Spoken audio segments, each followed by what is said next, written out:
So in 1999, there was a book that came out that is a really small book, but it grew pretty quickly, became huge, I want to say. I'm not sure.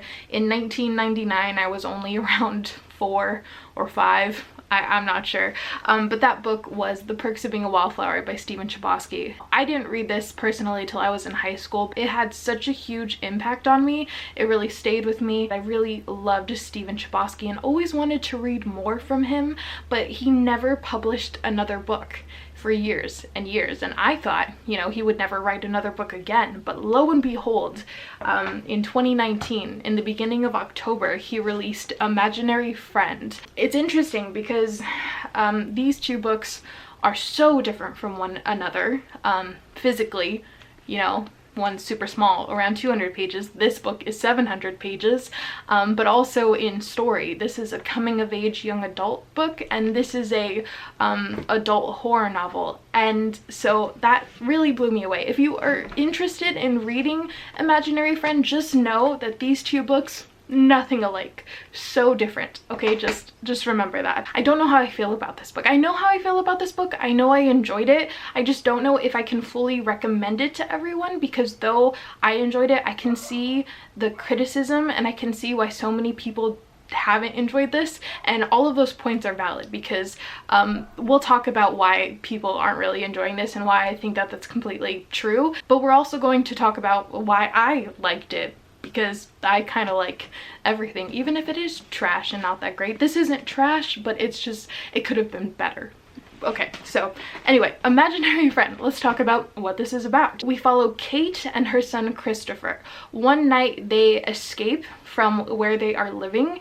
Kate has a abusive boyfriend, so she doesn't want to be in that environment and with her son anymore, so she grabs her son in the middle of the night and they go and move off to another small town to start anew, to start fresh, to escape from what they were dealing with before. And it's in this small town that Christopher, Kate's son, he starts getting bullied at this school.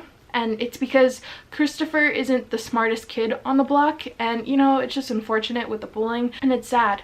But one day after school, Christopher wanders into the woods and he goes missing for 5 days, and everyone is going crazy trying to find him, and it's not looking good. But then after 5 days he shows up, but no one knows what happened to him. He doesn't say anything really, and it's a mystery. But Christopher is changed. He is completely different. This kid that was very, you know, not so intelligent has now become almost genius level, you could say. He's become this super smart kid now, and no one knows why or how. It's just a mystery. But it's because Christopher, something happened in the woods, and we're not really told what. But after Christopher leaves the woods and he has this ability, he also obtains this imaginary friend. An imaginary friend who takes him into this treehouse, into this other world, and weird things happen from there. And it's an odd story. There's so much more, but that's the gist of it. Synopsis wise, this book sounds really, really great on paper. Reading it though, let's talk about the book and the writing style first, and the general story concept, you could say. The writing style is very, I'm just going to say it flat out, it's very Stephen King. If you enjoy Stephen King, this is such a Stephen King book in so many different ways. For starters, lengthwise, it's a Stephen King chunker. Story-wise, we have a lot of Stephen King, I don't want to say references, but this book reminded me so much of it in a way, with the whole massiveness, with the children, the friendships that go on within this book, with the kind of the evil being within this book. So many different things in this book are very, very Stephen King, and I'm pretty sure Stephen Chbosky himself said that this was kind of an ode to Stephen King, you could say. So that being said, the writing in this book is so easy to get into, you guys. It's so easily digestible. It is so kind of it's so readable. It's so page turning. It's something that you'll read and you'll just keep reading and you want to read more and you want to know what happens, because there's so many things that are revealed left and right that you're not really sure what is the main climax of this book, because it's there's so many different waves of things that are going on. And let's talk about some themes. There's so many different themes in this book.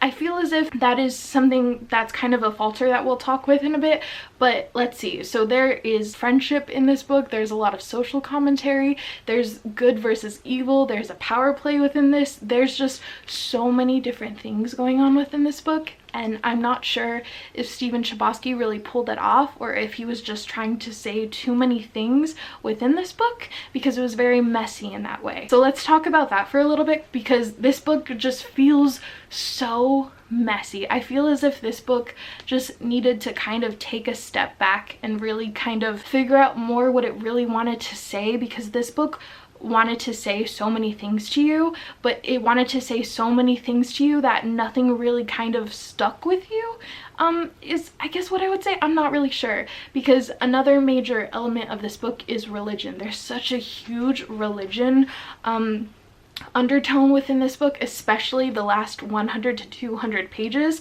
It's just a big kind of religion allegory, and I'm not sure how I even feel about that now, having read it, because the ending was so all over the place. And I know that a lot of people, if you're not really religious, then this book, the ending might ruin it for you. This book isn't for everyone. This book is very messy, but at the end of the day, I really enjoy it because I loved how readable it was. I loved how fast-paced, how moving. I loved all of the twist and the turns. I loved the characters. The characters were so well fleshed out, and I loved our main characters. I loved reading about Christopher. I loved his mother, Kate. I wish we would have got more from her, because, you know, her as a mother, she was so strong-willed and she would do anything for her son, and it was so heartwarming to read about, and I just wanted so much more. I don't even know, there's just so much about this book that I really enjoyed, but it was so messy, and I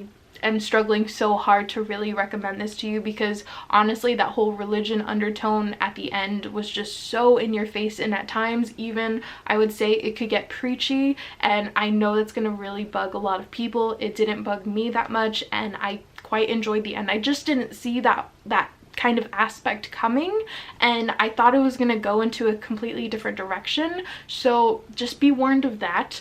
And I don't know what else to say. I love the story. It's very Stephen King, and I love Stephen King, so I enjoyed this. It's just not what I was expecting coming from Stephen Chbosky, you know, young adult to horror. And even this book, on the whole horror aspect, it wasn't, I felt as if the horror of this book wasn't even really horror. You know, there was just so many different themes that this book was trying to get across to you that the horror aspect of this book wasn't really there. It was very surface level. It didn't hit me that hard, and it's not scary. I wouldn't say that this is a scary book in the slightest. I think anyone could read this and you would be fine. Though I would say be wary with this book if you're sensitive to topics such as abuse and, you know, sexual content. There's a lot of that. This book doesn't have a lot of boundaries when it comes to that, and it really just pushes some boundaries with that, so just be wary of that. But even then, this book is just written so well, and I enjoyed it a lot. And I don't know how I feel about the ending, but for the you know, for about 75 to 80% of this book, I was just so enthralled, and I loved it so much. And I do enjoy this book overall despite the ending, and I want to recommend it to you. But if you're someone that if an ending is going to ruin it for you, then this book is probably not for you. But I enjoyed Imaginary Friend by Stephen Chbosky. I will read anything else Stephen Chbosky decides to write, because I like his writing, even though this book is kind of a Stephen King ripoff, but that's okay. If you haven't read this, do you want to read it? Let me know. I'm gonna go. I'll see you later. Goodbye.